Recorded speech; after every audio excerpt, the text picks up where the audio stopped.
me. So I'm going to start off with an apology. So I'm sorry, so that this is less than perfect. Just because I've never had an experience quite like this before, because usually after I'm asked to write a sermon, the sermon generally writes itself. I don't know how it happens, but somebody says, like, and it's usually by, says, hey, can you talk at some of the services? And I say, yes, even though I always think, I'm not doing that anymore. Yes, I'm doing that. And then things just percolate, just percolates. And, normally I'm taking a class someplace. And, this is what I learned in class. And this time, that did not happen, at least not right away. So something did happen, something unique happened in class. So I took this class on alchemy. Paraclesis, the Alchemist, or something like that. Okay, so it wasn't a bestseller, let's put it that way. But on the third class, which would last 2 hours, came out of the computer room, and Dave says, well, how was class today? So I said, well, something happened that I don't think has ever happened before. I did not understand anything. It's like, not a zilch. Now, I have been studying Jung for 25 years. I took a class on alchemy, and the first day they said, well, what do you think about alchemy? I said, well, I read 5 books on alchemy. I said, well, I wouldn't get too impressed because maybe if I understood it, I would have just had 1 book on alchemy. But so 5 books, class, and all this kind of stuff, go to class with a professor who I single him out. I always take all his classes. So it's like, I didn't understand anything. The feeling of not understanding anything is something I can't shake. I keep getting this feeling, and it keeps coming back. Because when I watch the news now, I always think, why are they doing that? Why did they decide that? I don't get this. I don't understand. And I feel blocked. Some of it might be that maybe I'm resisting that, okay, there are things I don't want to understand, and so your mind resists, and so suddenly you just think, well, I don't know, I don't get it. But coupled with that feeling of I don't understand, I have another feeling that there's something wrong, okay? I cannot shake the feeling that something is wrong. Now, you can turn on your favorite TV program and they will repeat over and over all day long, your news program. They will repeat all day long what is wrong. This is wrong, this is wrong.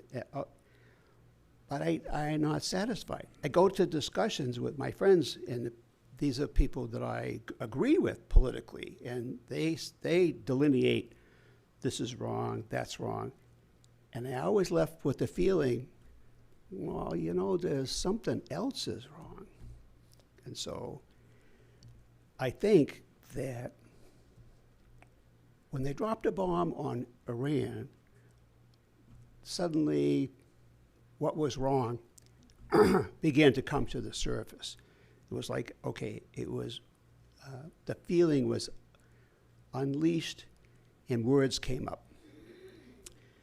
When Carl Jung was taking a train from Switzerland to France, I guess, if you ever go on a long train ride, this is in 1936, so it'd be a long train ride. It's a clickety-clack.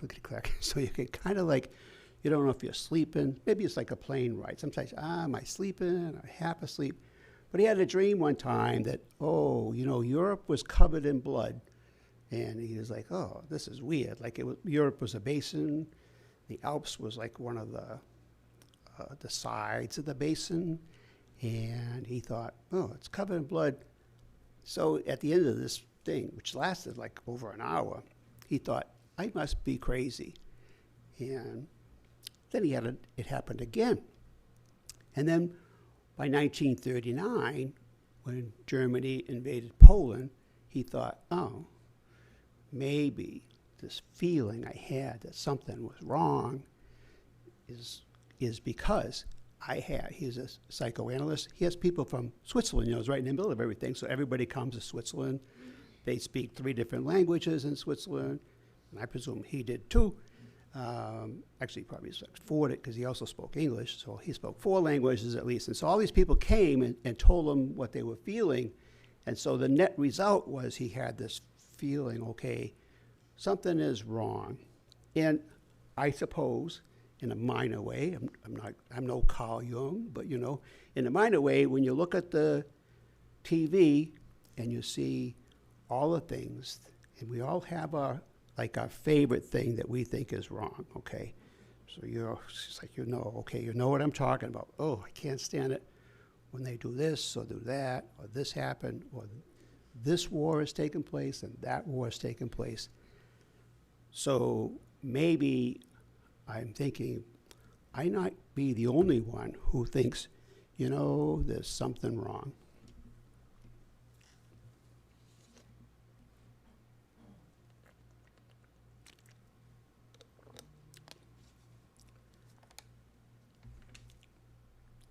So you might be telling from my guide, this is not going to be like the cheeriest thing, okay? Everything is going to be like, oh, everything is great. It's like, I don't think so.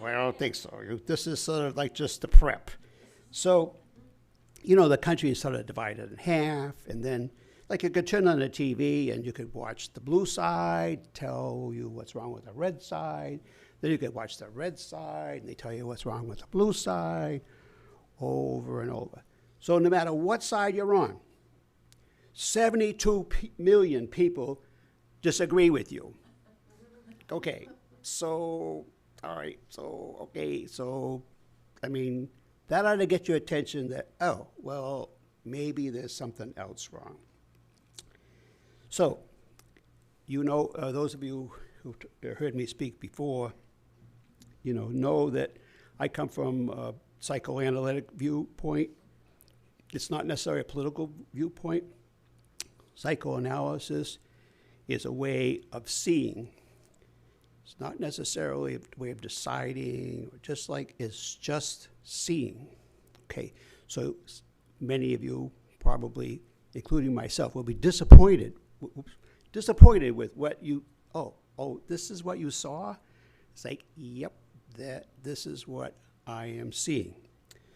So I also have a biography that's, I spent some time in Europe, and you'll be thinking, oh my God, there's a lot of European sort of, references and stuff like that.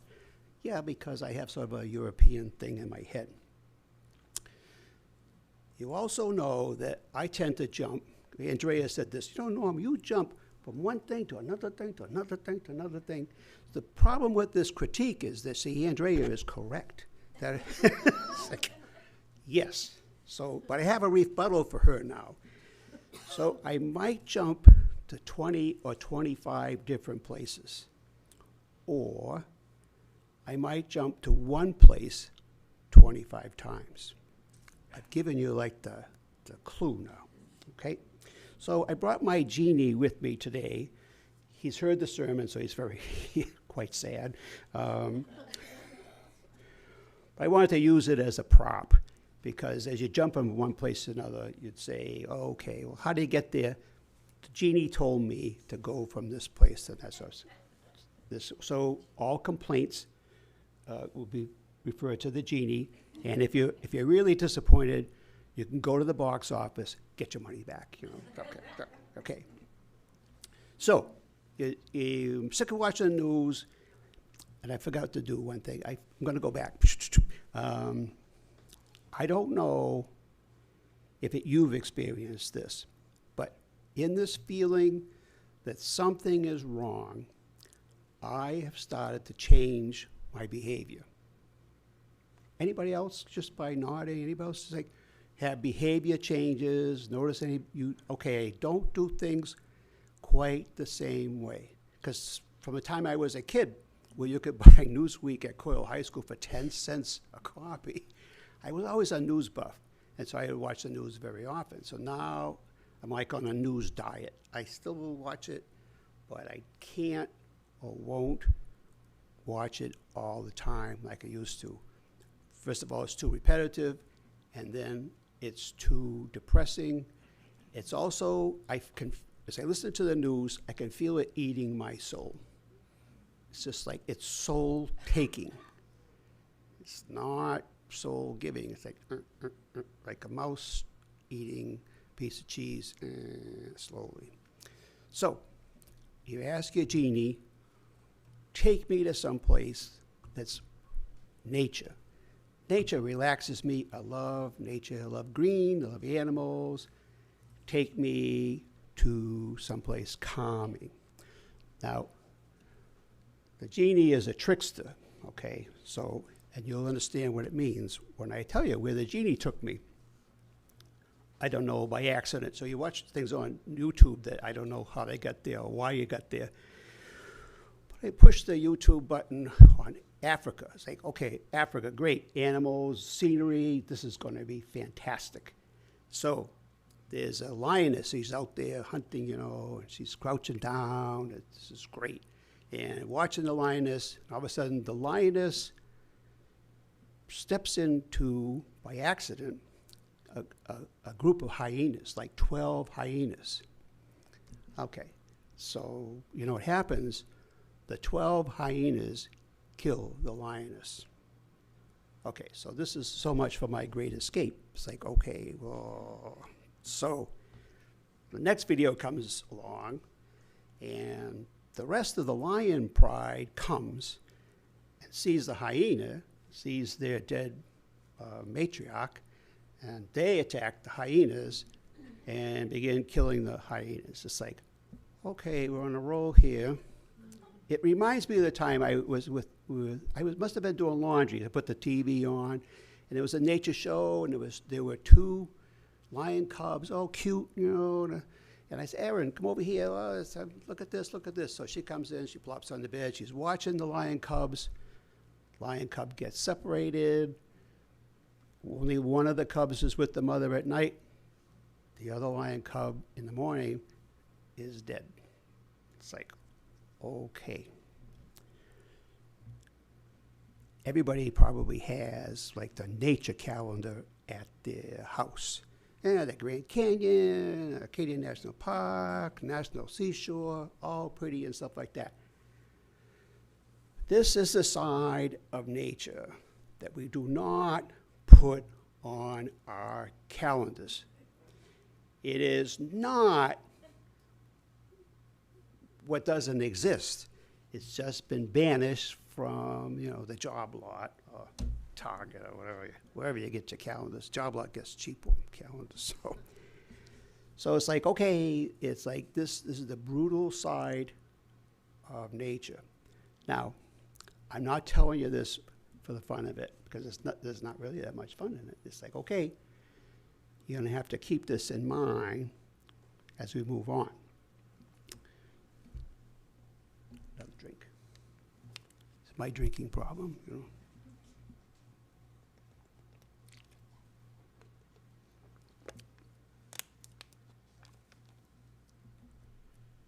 So, tell the genie, that trip to nature, that didn't work out that well. I want to be saved from this. And I want to go to civilization. I like Europe for civilization. I spent time there. It was my playground a million years ago. I want to go to Greece. I have a degree in philosophy. That's where the philosophers were. I want to go to Italy. There's plenty of art. There's religion. I want to go to France. There's nice food. And I hear that they drink beer in Germany. I've been there to Munich a few times. So, and I want to go to England. They speak English. They got like a lot of history and all this kind of stuff.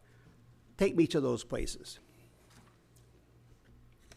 Still with me? Okay, so Trickster says, you want to go to Greece? The Trickster is 2,000 years old, so he doesn't think like me and you. He doesn't think of Greece as like cruise ship and, islands, and okay, sunny. The Mediterranean is very blue. Doesn't think like that. The 2,000-year-old genie says, well, you want to go to Greece, but no, don't you know that every city in Greece was its own country at one time? And Sparta had to fight with Athens, et cetera. And Macedonia, I think, says fights with Athens and Spartans. And then once they get together, finally, after how many hundreds of years, bless you, after hundreds of years of fighting, they get all together, and they, out of that chaos, because they had a lot of practice fighting, okay? A lot of practice fighting. They got good at it. And so Alexander the Great comes out of this, and he unifies, or he fights. He's got a unified Greek army. So what's he do? It's like, well, let's just go conquer places. Okay, we'll conquer all the way to Egypt, and then, the Persians are always giving us trouble. So why don't we just conquer the Persians? And then, we'll just go on the way to India. We'll conquer Afghanistan. We'll conquer places. It's like, so I Googled. My other genie is Google, and so you Google how many people did Alexander the Great kill, and they said we don't know.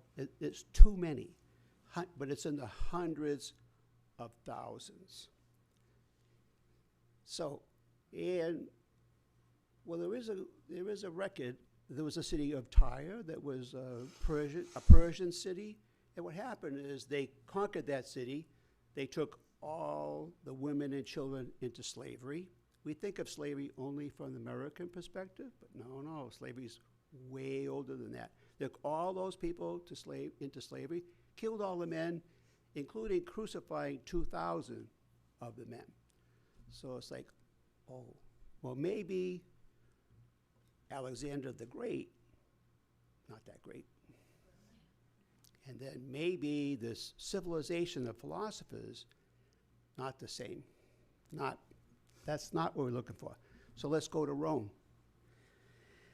So, Rome, don't you know that it was city-states? Italy was all city-states.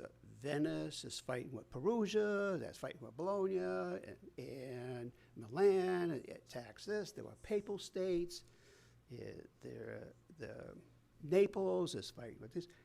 Okay, so the Pax Romana, once they got all together, they conquered everybody in the Mediterranean, and they call that the Roman peace.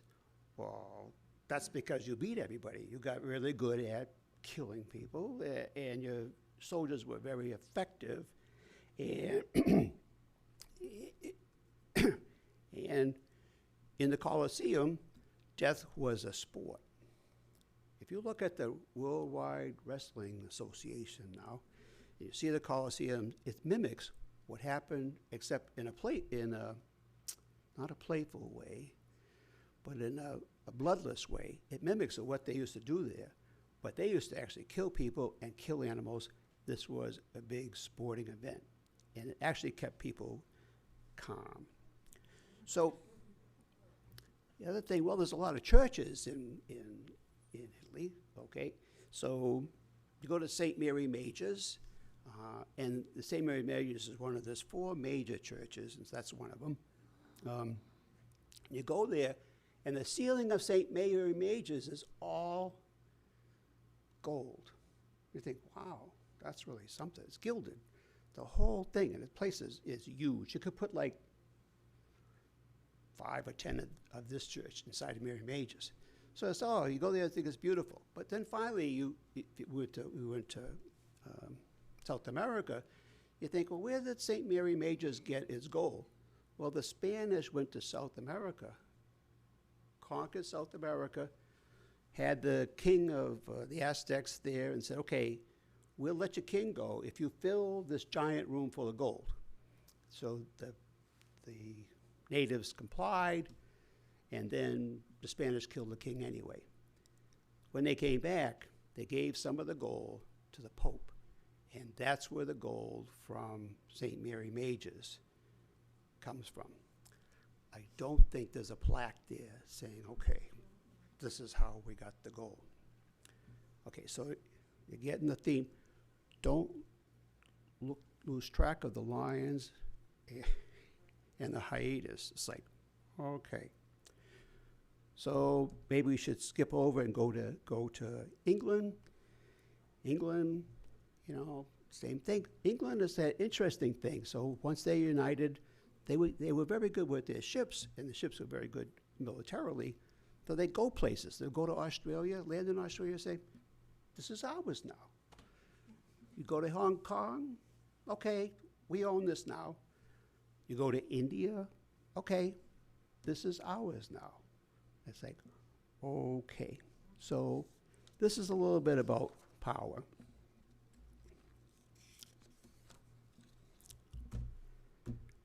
I skipped over France. Didn't the French fight the 100 Years' War with the British? Okay, so this is like, oops, the peak of civilization. It's like, okay, French, all those cathedrals, and, it's like, okay, they fought 100 Years' War. So anyway, my other genie, Google, is like, okay, since the year 1025, how many years has Europe not had a war? Simple, right? Any guesses? Okay, 0. That's the first answer that comes out is 0. The second answer, so I don't, Google actually has, I guess, multiple voices. The second answer says, well, between 1945 and 1991, there was a pause. But I think that there really wasn't a pause. I think probably I'm with the 0 people, because these skirmishes, people died. And you could say, well, you don't count as a war, but if you're dead, I think it probably counts. So everybody knows the French had a lot of trouble with the Germans, and Alsace-Lorraine was in between France and Germany. That's my territory to hunt. No, it's your territory. It's mine. So we have a few wars about that.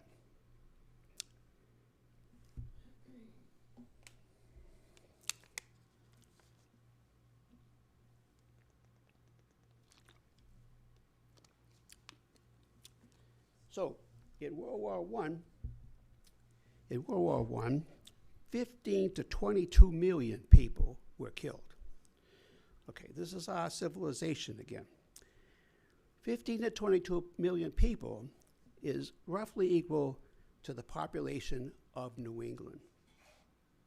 So it's like during that war, and if you're 2,000 years old, you think, well, 1914 to 1918, that's not very long ago. So 15 to 22 million people. At the Battle of Somme, okay, so I just want to go back. So lions and the hyenas fighting over territory, okay? Mine, yours, this is where I hunt, this is where I'm in control. So there's 2 sides. There's the German side over there and the English and French side over there. They decide, okay, they dig trenches, they put machine guns, okay, so it's a stalemate, nobody's really happy. So the British come up with a great idea. They think, okay, we'll shell that side over there. And then if we put enough shells over there, then we can take over and it'll be our territory. So in one day, they fire 250,000 shells over to that side. The shells are not effective, though, so when the British, they blow the whistle, everybody gets out of the trenches, goes over there, because we want your side. I'm not sure they remember why they want that side, but they do, okay? So in one day, the British suffer 20,000 casualties because the machine guns on that side did not get destroyed. Every 4.4 seconds, somebody dies. every 4.4 seconds. There were 1.5 million shells fired by the British into that side, thinking that, that would be the end. Okay, so I find this very interesting in a way because it's irrational. It's totally irrational. The president said they fought, I was talking about another place, they're fighting so hard and so long, they forgot, blank, what they were doing.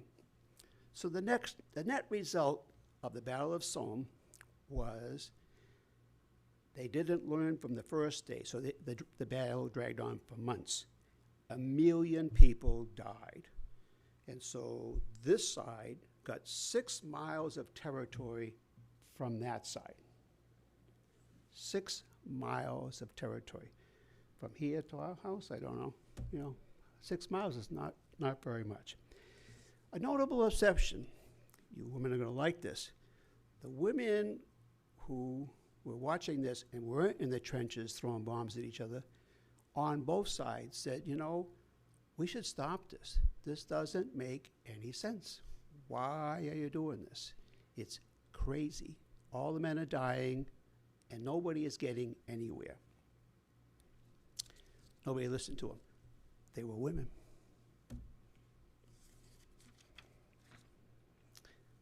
20 years later, let's do it again. Talk about slow learners. It's like, okay. So in the Second World War, 75 to 85 million people died. 30 million of those died from famine. A lot of them in China. Don't forget, China and Japan, we don't like to think about that too much, but China and Japan fought for a very long time before Pearl Harbor and all that kind of stuff. So 75 to 85 million people is as many people combined as there is in New England, New Jersey, New York, Pennsylvania, Ohio, Maryland, and Delaware. Exactly. Wow, that's a lot of people. Okay. After the First World War, the Germans were humiliated, hopeless, desperate, and looking for a Messiah. And so what happened is they turned to Adolf Hitler. A very interesting comment that I cannot fully explain to you is that Jung says that Hitler was a religious figure. So hard to understand. But watch, if you see like pictures of him going through like parades and stuff like that, people are like, they're like amazed and like they're just like agog. Because at the end of the World War I, they had millions of casualties. The economy was devastated. Unemployment was through the roof. The money was just, you could use it for wallpaper. It was no good. So it was total desperation on the side. And so he came along and he represented the hope of a new Germany. And this is what we're getting at, okay? The desperation leads to the longing for a Messiah. Somebody has got to save us from all this. Now, obviously there are problems with that. But these people sometimes, the Messiahs, sometimes have an affinity for conflict. So maybe we could go to the Holy Land. It's like my genie says, you want to go to the Holy Land? I'm 2,000 years old, and they've been fighting for longer than I can remember. So I don't know why we would be surprised that, now Israel is fighting with Iran, with the Hezbollah, and the Gaza. And it's like, no, this is only, this story is like is only thousands of years old. If you have a Bible, crack open the Old Testament sometimes, and you'll find, oh, well, the Philistines, it's like, okay. So people look for a savior. Okay, so you tell the genie, okay, well, I had way too much of this, and you probably have heard way too much of this. Take me home. There's way too much death and fighting and stuff like that. Take me to America, the most prosperous country in the world. Some people closing their eyes thinking, oh, this is not going to work out. So on the way to America, the genie says, well, this is the most prosperous country in the world. People happy. Say, oh, well, yeah, kind of. She says, well, if they're so happy, why did we have 645,000 people died of drug overdoses? They did not die because they were happy. They just wanted out. So you think, well, America is prosperous. And this is where our perspective gets skewed. I go to these conferences. I used to go to these conferences. And some guy draws a map of the United States, okay? So you got it. And he says, with a marker, he says, okay, this is where America is prosperous. He starts in Maine, goes down to Florida, maybe skips a little bit in Georgia, Florida, then put some green around Texas, and then he goes to the West Coast and says, okay, here's the prosperity.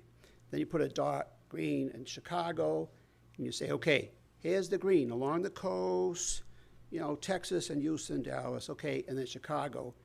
And then the rest of the place, it's like, you are not prospering. Not at all.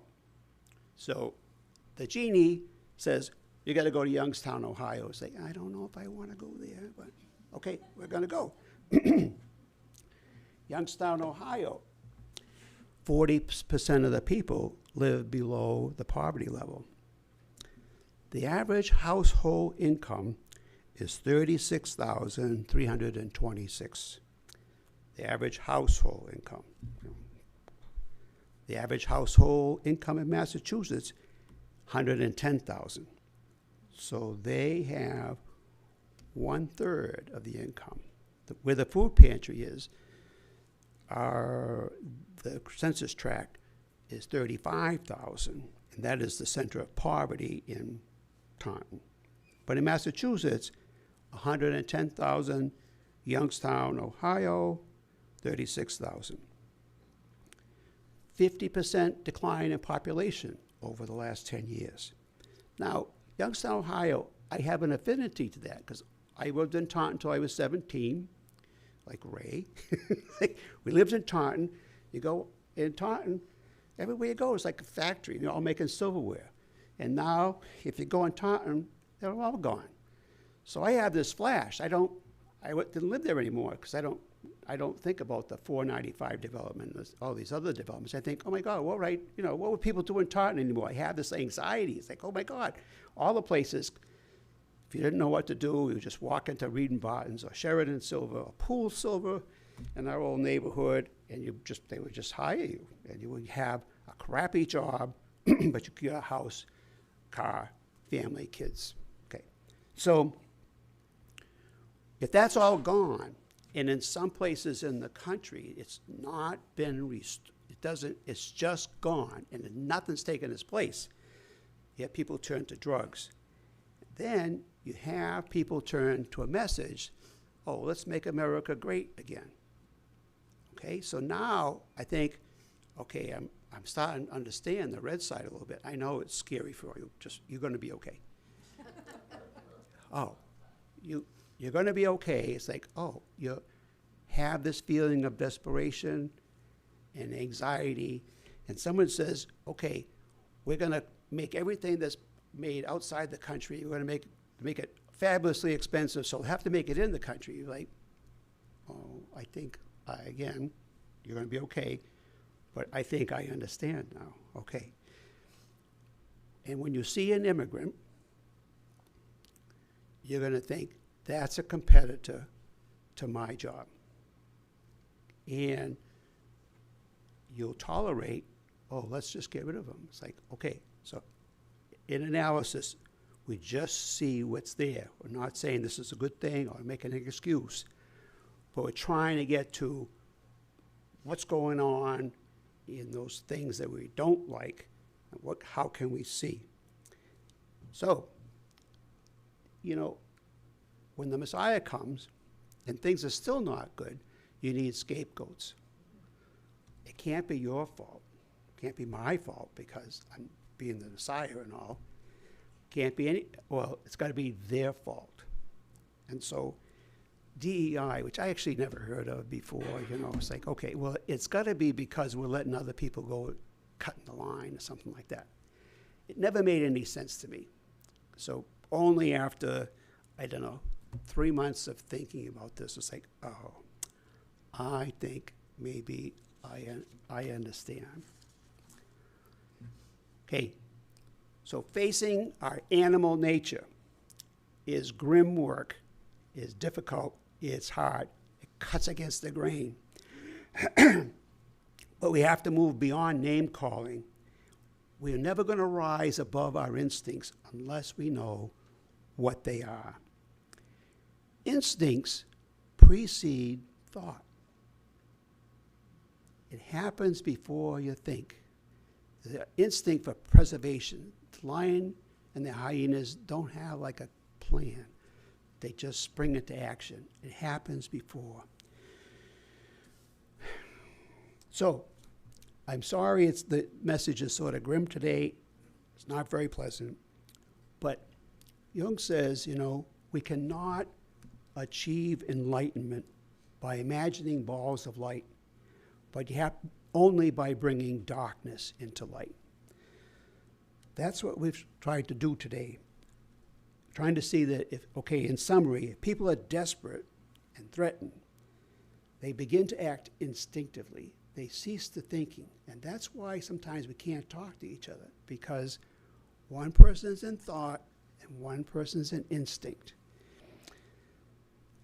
Now you're going to say, well, Norm, what's the solution? That I can't tell you.